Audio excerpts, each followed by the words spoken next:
From Manhattan, Kansas, it's time for Public Occurrences with Jason Beats, the online public affairs show with in-depth world news and analysis you won't find anywhere else. Welcome to Public Occurrences. I'm Jason Beats. Public Occurrences began as a show that aired on KSDB, Manhattan, the Wildcat 91.9, the university radio station of Kansas State University. This semester, I'm moving the show to YouTube. A link to the archive of previous episodes of Public Occurrences is in the description below. We begin this episode by following up on some of the stories previously covered on Public Occurrences. In December, Saeed Yusuf al-Muhafta, the acting vice president of the Bahrain Center for Human Rights, announced that he would not be returning to Bahrain as a result of death threats. The threats came after his organization published the report Wanted for Justice, which listed allegations against officials accused of committing human rights violations in Bahrain. Saeed was the last free member of the Bahrain Center for Human Rights living in Bahrain who publicly identified himself as part of the organization. The center's founder is serving a life sentence in Bahrain. The center's president is serving a 2-year sentence. The center's acting president, Mariam al-Khawaja, was prevented from returning to Bahrain in August. Saeed Yusuf al-Muhafta was a guest on Public Occurrences in episodes 33 and 34 in July.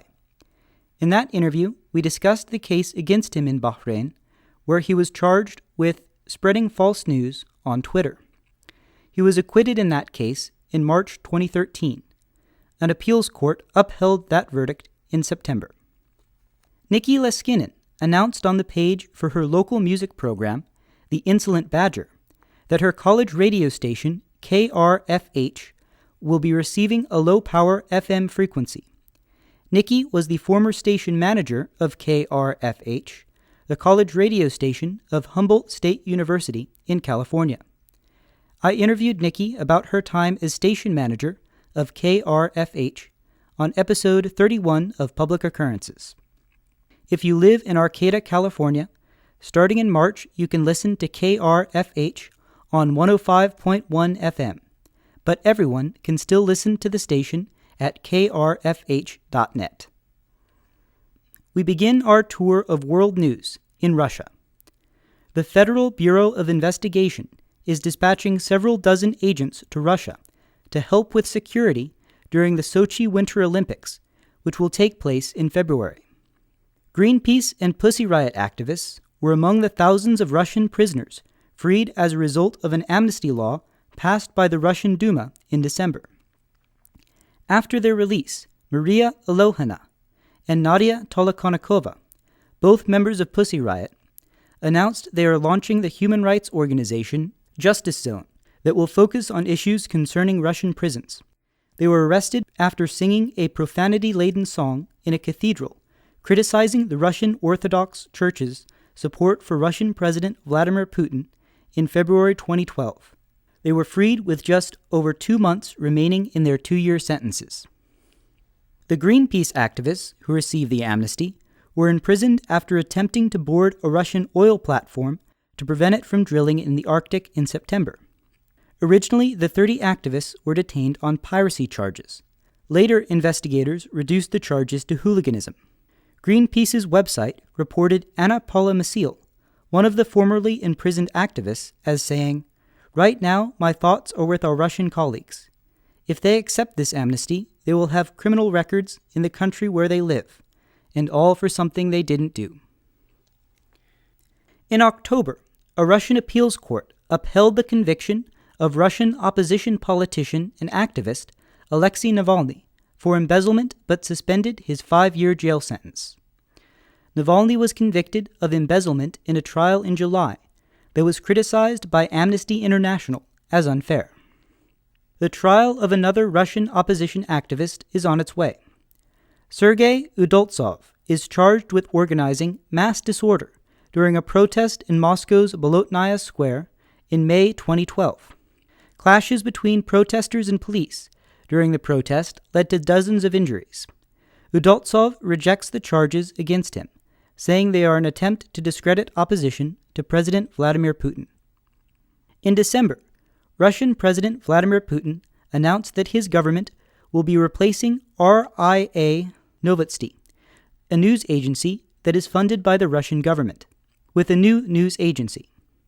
The BBC reports that RIA Novosti reflected the views of the opposition, covered difficult topics for the Kremlin, and tried hard to produce balanced coverage for Russian and international audiences.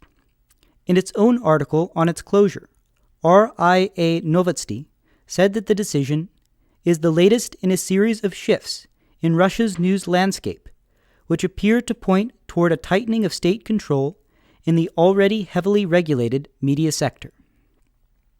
In November, the Obama administration and the Rouhani administration of Iran agreed to a deal concerning Iran's nuclear program. Under the deal, Iran is allowed to enrich uranium up to 5%.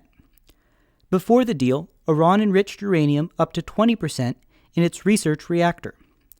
20% uranium can be used to create isotopes for cancer treatment, but nuclear experts say that 20% enriched uranium can also be quickly enriched to levels that can be used in a nuclear weapon. 5% uranium can be used for nuclear energy, but not to create isotopes for cancer treatment.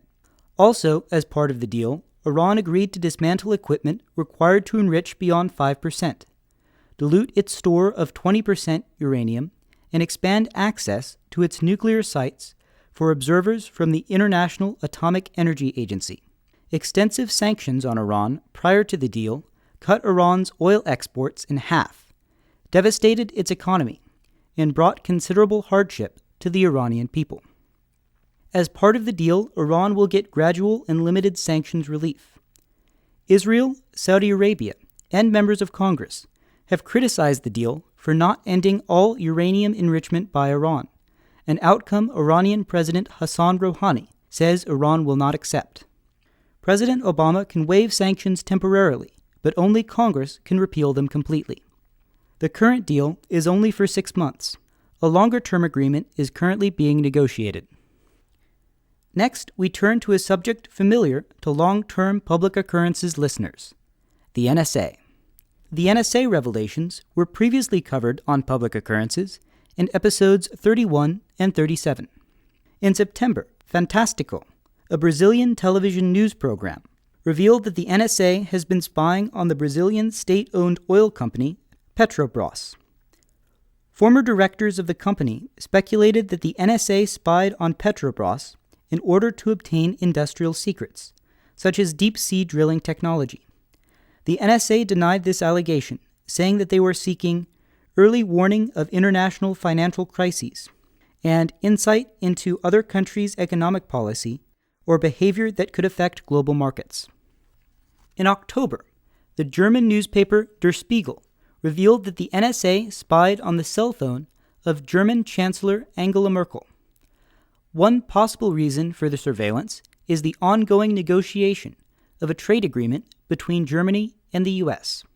In November, the Huffington Post revealed that the NSA has collected information on the pornography habits of individuals the agency calls Islamic radicalizers. This information is cited as a way to discredit the individuals, primarily by revealing the difference between their publicly stated moral views and their private actions. None of the individuals are accused of taking part in terror plots. Stated motivations for their surveillance range from the target's beliefs, including that killing non-Muslim occupiers is justified, and the U.S. perpetrated the 9/11 attacks. In December, a federal judge ruled on the constitutionality of the NSA's FISA court-authorized bulk collection of phone call records, including which number called which number at what time and for how long. Judge Richard Leon said that the current phone metadata program began in May 2006 and that NSA analysts access the data they have collected without seeking the approval of a judicial officer. The ruling also stated that the government does not cite a single instance in which analysis of the NSA's bulk metadata collection actually stopped an imminent attack. The judge ruled against the government but suspended his ruling, awaiting appeal. Later in December, Judge William Pauley upheld the constitutionality of the same program in a separate case. Pauley said that there is no way for the government to know which particle of telephony metadata will lead to useful counterterrorism information. Armed with all the metadata, NSA can draw connections it might otherwise never be able to find. The collection is broad, but the scope of counterterrorism investigations is unprecedented. In his ruling, Judge Pauley implied, had the NSA's phone metadata program been in place at the time, it might have been possible for the U.S. government to prevent 9/11. Prisoners are once again being released from the U.S. military prison at Guantanamo Bay, Cuba. In August, the Obama administration transferred 2 prisoners to Algeria. They were the first to leave the prison in 11 months. The last time a prisoner was transferred, before then, was in September 2012, when Omar Khadr was transferred to a prison in Canada. In December, the Obama administration returned 2 prisoners to Algeria against their will. 2 prisoners were released to Saudi Arabia, and 2 prisoners were released to Sudan.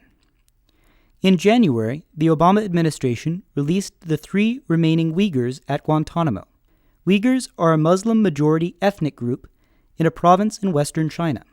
They were released to the European country of Slovakia due to fears that they would be tortured or executed if they were returned to China. Many of these releases occurred while the 2014 National Defense Authorization Act was being negotiated in Congress. The NDAA is a law that funds the military. In previous years, Congress has added amendments to the law, making it more difficult for the president to release prisoners who have been cleared for release. This year's law does not contain those restrictions. For example, lawmakers had previously barred the administration from transferring any prisoner without the Pentagon certifying that, among other requirements, the receiving country was not facing a threat that is likely to substantially affect its ability to exercise control over the individual. Administration officials have said that that's a bar too high, in particular for Yemen, home to the world's most active al-Qaeda branch and more than half of the Guantanamo detainees. The rules had prohibited transfers to countries where prisoners who had been released previously have re-engaged in terrorism. That includes Kuwait, a key U.S. ally that has been lobbying for the return of its 2 remaining prisoners and has built a still unused rehabilitation center to peacefully reintegrate them. There's also been a prohibition on transferring prisoners to countries that the United States has declared a state sponsor of terrorism. One of the 2 Sudanese prisoners who were released has completed a sentence after a conviction on terrorism charges, and the other is so ill he's unlikely to pose a threat and was recently ordered released by a judge. Court-ordered transfers are excluded from congressional restrictions. Otherwise, the administration would not have been able to send even a debilitated prisoner home to certain countries. The congressional deal lifts these restrictions and allows the president to transfer prisoners when the administration has determined that the transfer is in the national security interest of the United States. The changes in the 2014 NDAA with regard to Guantanamo and the releases follow a hunger strike at Guantanamo that included 106 prisoners, over half, at its peak in June. What is your take on the stories I've covered this week? Let me know in the comments below. Make sure to subscribe so you don't miss the next episode of Public Occurrences.